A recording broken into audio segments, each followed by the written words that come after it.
चमत्कार। एक बार एक छोटी सी बच्ची हाथ में मिट्टी की गुल्लक लिए भागती हुई एक दवाई की दुकान पर गई। वह काफी देर तक वहां पर खड़ी रही, लेकिन दुकानदार का ध्यान उस पर नहीं गया क्योंकि वहां पर काफी भीड़ थी। उसने दुकानदार को कई बार बुलाया, लेकिन दुकानदार का ध्यान उस पर नहीं गया क्योंकि वहां पर बहुत भीड़ थी। फिर इस बच्ची को गुस्सा आया और अपने मिट्टी की गुल्लक को वहीं काउंटर पर जोर से रख दिया। इसके बाद दुकानदार और वहां पर खड़े सभी लोग उस बच्ची की तरफ देखने लगे। दुकानदार ने उस बच्ची से पूछा कि बेटे, आपको क्या चाहिए? तो वह बड़े ही भोलेपन से बोली, मुझे एक चमत्कार चाहिए। यह सुनकर दुकानदार को कुछ समझ में नहीं आया और ना ही वहां पर खड़े लोगों को कुछ समझ में आया। सभी उसकी तरफ देखने लगे। फिर दुकानदार ने उससे कहा कि बेटे, चमत्कार तो यहाँ पर नहीं मिलता है। तो बच्ची को लगा कि वह उसे झूठ बोल रहा है। उसने कहा कि मेरे गुल्लक में बहुत पैसे हैं, बताओ आपको कितने पैसे चाहिए, मैं आज यहाँ से चमत्कार लेकर ही जाऊंगी। तभी काउंटर पर खड़े एक आदमी ने उससे पूछा कि बेटी, क्यों चाहिए तुमको चमत्कार? तब उस बच्ची ने अपनी कहानी बताई। अभी कुछ दिन पहले मेरे भाई के सर में बहुत तेज दर्द हुआ। मेरे पापा मम्मी उसको हॉस्पिटल लेके गए। उसके बाद कई दिन तक मेरा भाई घर नहीं आया।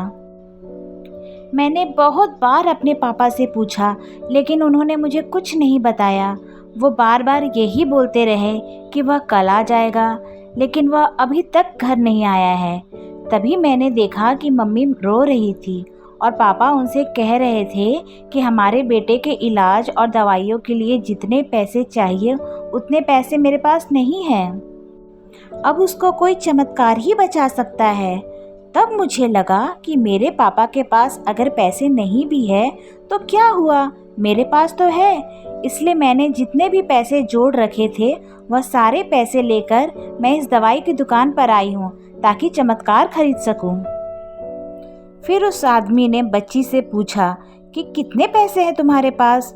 यह सुनते ही बच्ची ने गुल्लक उठाई और ज़मीन पर पटक कर उसे फोड़ दिया और पैसे गिनने लग गई। वहां पर खड़े सभी लोग उसे देख रहे थे।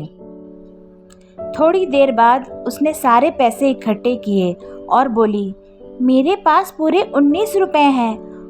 वो जो आदमी वहां पर खड़ा था वह थोड़ा सा मुस्कुराया और बोला कि अरे, तुम्हारे पास तो पूरे पैसे हैं, इतने का ही तो आता है चमत्कार।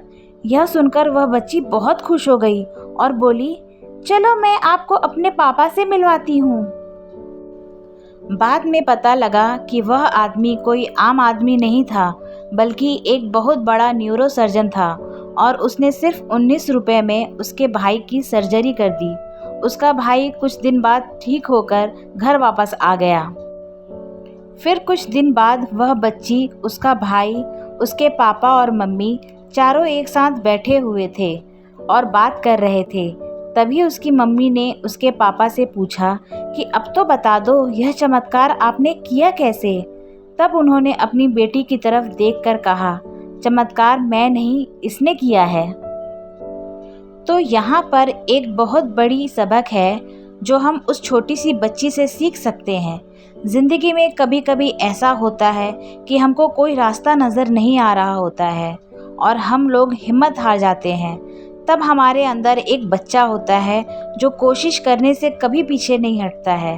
वह हार मानने को ही तैयार नहीं होता है क्योंकि उसको ना शब्द समझ नहीं आता है। वह बच्चा जिसके लिए कुछ भी नामुमकिन नहीं है, क्योंकि वह हर हाल में कोशिश करता ही रहता है। कहानी सुनने के लिए धन्यवाद। हम आशा करते हैं कि आपको ये मोटिवेशनल स्टोरीज पसंद आई होगी। इन कहानियों को पढ़कर आपके अंदर कुछ कर दिखाने की इच्छा बढ़ जाएगी और अपने जीवन में कुछ बड़ा कर दिखाएंगे। अगर आपको यह मोटिवेशनल स्टोरीज पसंद आई है तो कृपया इसे लाइक करें और अपने विचार कमेंट करें। अपने दोस्तों को और परिवार को भी शेयर करें।